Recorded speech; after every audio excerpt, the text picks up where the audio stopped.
बिस्मिल्लाहिर्रहमानिर्रहीम। अस्सलाम वालेकुम। उम्मीद है सब खैरियत से होंगे। आज हमारा जो टॉपिक है वो फिज़िक्स के हवाले से है। उसका जो दूसरा चैप्टर है उसका topic number 2.6 equations of motion. ठीक है, ये एज अ लॉन्ग क्वेश्चन के तौर पर आता है, इम्पोर्टेंट लॉन्ग क्वेश्चन है। आज हम जो समझने जा रहे हैं ये उसी का इक्वेशन ऑफ मोशन की थर्ड इक्वेशन ऑफ मोशन है, हरकत की तीसरी मसाला। ठीक है, तो कोई भी इक्वेशन ऑफ मोशन साबित करनी है, आपने ड्राइव करनी है, प्रूव करनी है, तो सबसे पहले हमने उसका स्पीड टाइम ग्राफ बनाना है। ठीक है, इक्वेशन ऑफ मोशन के हवाले से सबसे पहले हमने उसका स्पीड टाइम ग्राफ है वो हमने ड्रा करना है। ठीक है, तो स्पीड टाइम ग्राफ में आपको ग्राफ का आइडिया होगा। यहाँ पे जो होता है वो उसका ओरिजिन होता है इसमें। ठीक है, इंडिपेंडेंट और डिपेंडेंट वेरिएबल दो चीज़ें होती हैं। यहाँ पे हॉरिजॉन्टल एक्सिस पर टाइम ज़ाहिर किया जाता है और इस टाइम को डिपेंडेंट वेरिएबल कहते हैं, ताबिया मुतगय्यर मिकदार, यानी कुदरत के कानून का ये ताबिया टाइम है। 1 मिनट में 60 सेकंड होते हैं। ठीक है, इस वजह से इसको डिपेंडेंट कहते हैं। और यहाँ पे हम स्पीड को शो करते हैं और जो कि इंडिपेंडेंट वेरिएबल है, आज़ाद मुतगय्यर। स्पीड 5 मीटर पर सेकंड हो सकती है, 10 हो सकती है, 40, 100, 150 जितनी भी है, यानी ये कभी कम ज़्यादा होती रहती है, लेकिन टाइम फिक्स है। ये 1 मिनट में 60 सेकंड है तो 60 ही रहेंगे। ये 70 सेकंड 20 सेकंड 70, 120, 130 सेकंड तक नहीं जा सकता। ठीक है, इसका मतलब ये जो सारे का सारा हॉरिजॉन्टल एक्सिस है ये हमारे पास सारे का सारा टाइम है और ये सारे का सारा स्पीड है। स्पीड को हम 20 से ज़ाहिर करते हैं। स्पीड दो तरह की होती है।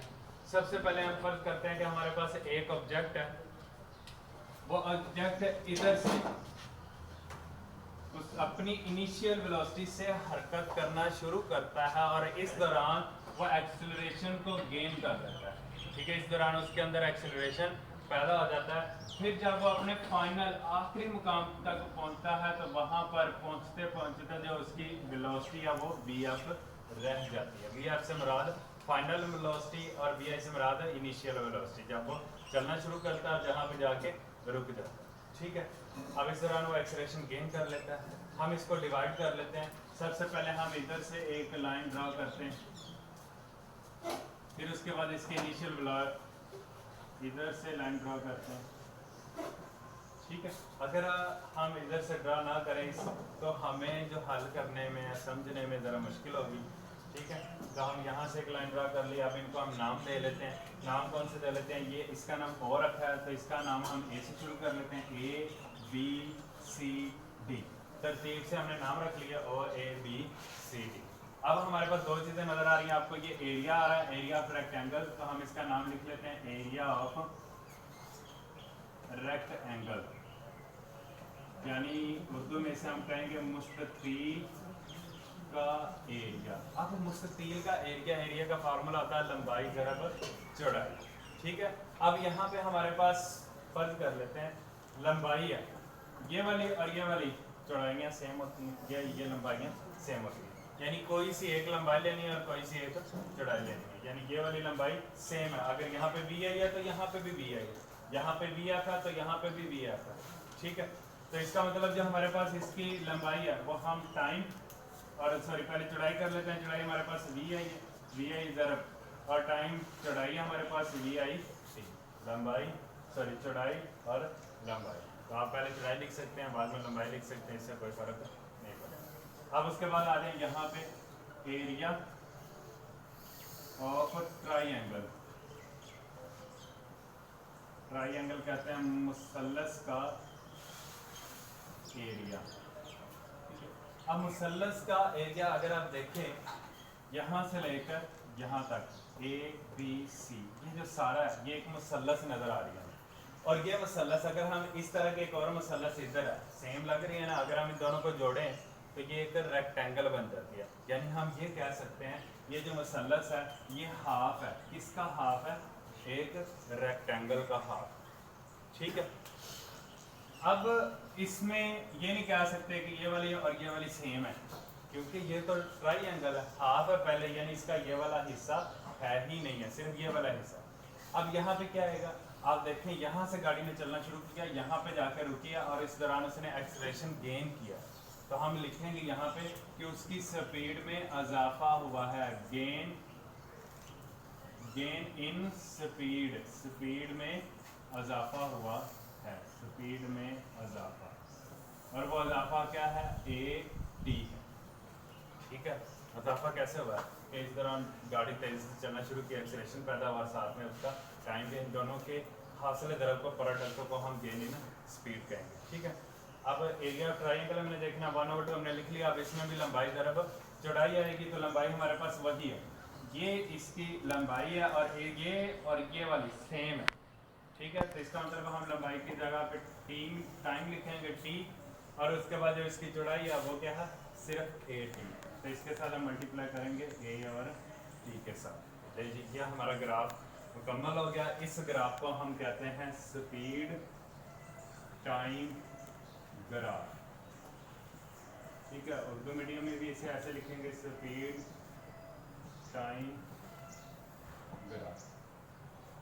ठीक है, ये ग्राफ कंप्लीट है। सबसे पहले आपने ग्राफ बनाना, फिर उसके बाद हमने हरकत की तीसरी मसावत प्रूव करनी है, ड्राइव करनी है।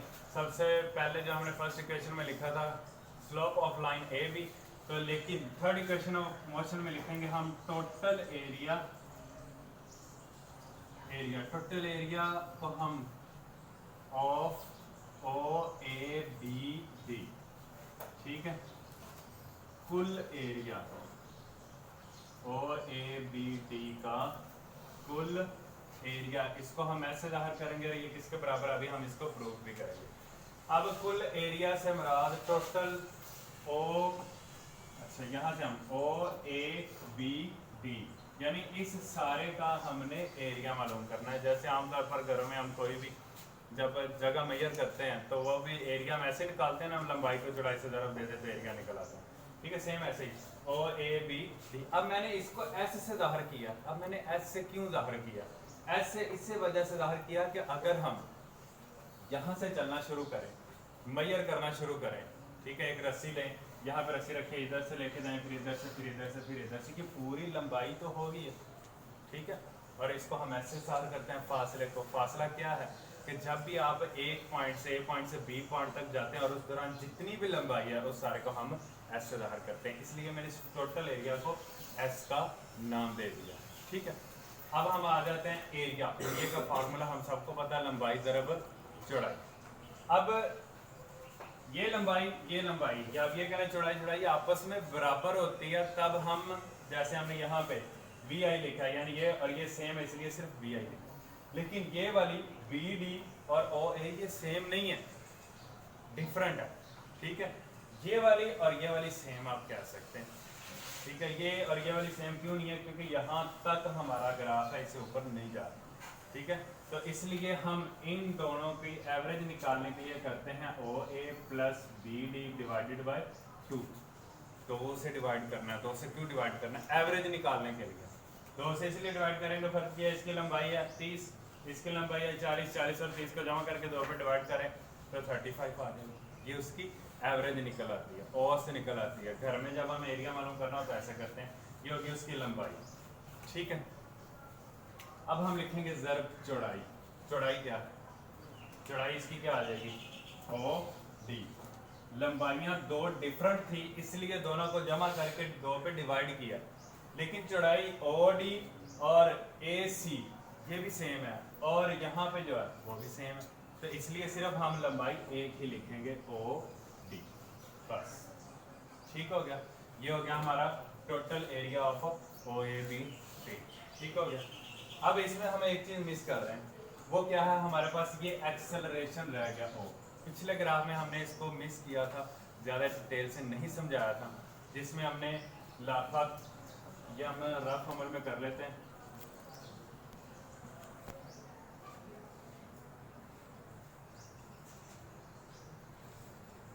अब इस रफ अमल में हमने क्या करना है, पीछे हमने ये नहीं समझा था कि BC, हमने ये एक लिखा था BC डिवाइडेड बाय AC, खत AB का स्लोप, AB का स्लोप को AB से जाहिर किया गया था और बराबर लिखा था मैंने BC ओवर AC। इसमें कुछ बच्चों को कंफ्यूजन है तो वो यहाँ पे दूर कर लें।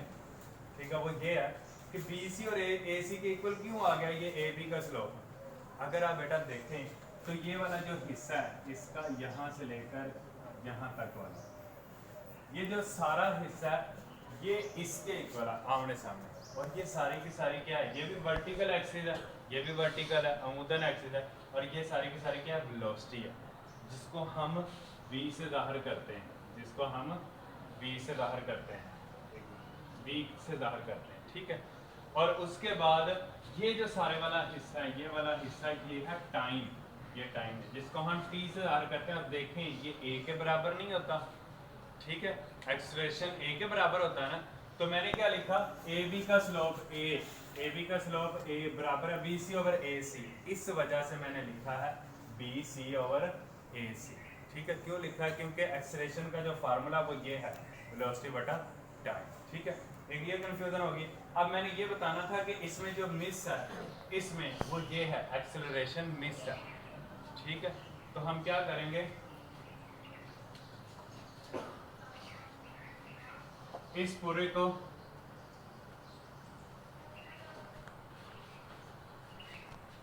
आप लिखेंगे मल्टीप्लाई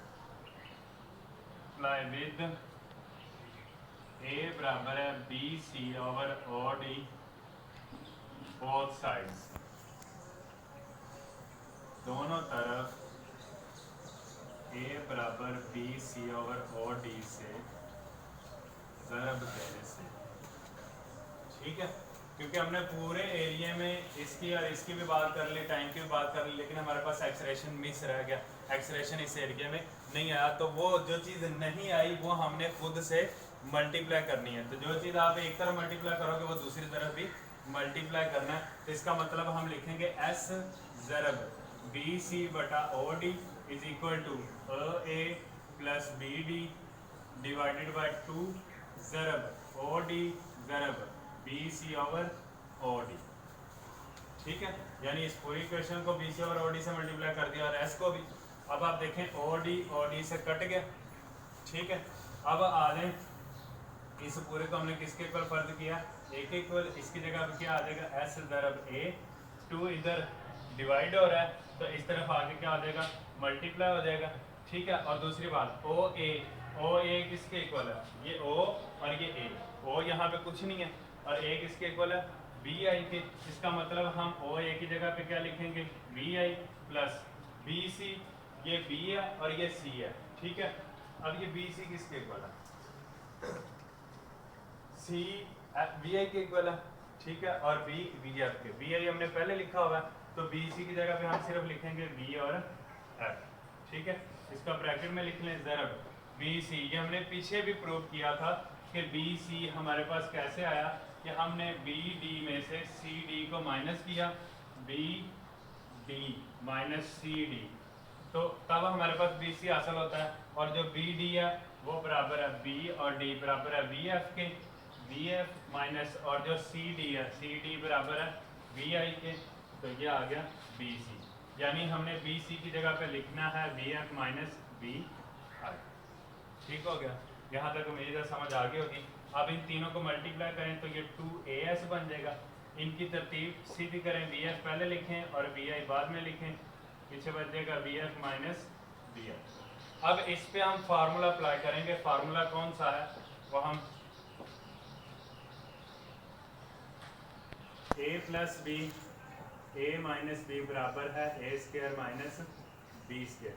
ये देखें A plus B A minus B, दोनों रकमें सेम रकमें, VF VF VI VI same रकमें, एक में प्लस है एक में माइनस, तो ये दोनों बराबर होंगे A square minus B square के, यानी ये आ जाएगा VF का स्क्वायर माइनस VI का स्क्वायर, ये आ गया 2AS। तो ये आपकी third equation of motion prove हो जाएगी, ठीक है।